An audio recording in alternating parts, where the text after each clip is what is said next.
We got BlackSmith Biometric Safe 1.2 cubic home security safe with fingerprint recognition. That's what you saw there. I kind of spliced it into the intro.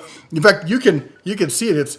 It's right there on my shelf. It's kind of blurry and stuff. But anyway, this thing it's a nice little safe. It's not huge, all right? It's 1.5 cubic inches, and it's not okay. Someone's gonna be like, it's not a safe. It's a locking metal box, all right?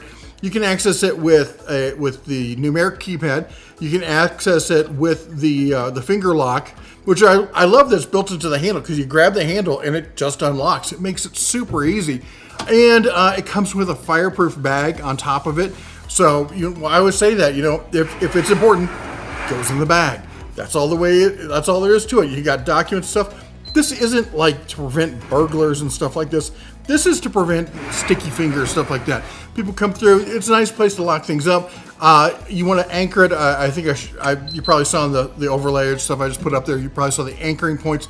And then also the other thing, you can put a cable on it as well. A lot of ways to secure this. Of course, the number one way to secure something is through invisibility. Obscurity is the first level of security. It's just a great little secure box to store stuff in. I'm going to be keeping it here at the shop. I'm super excited about it.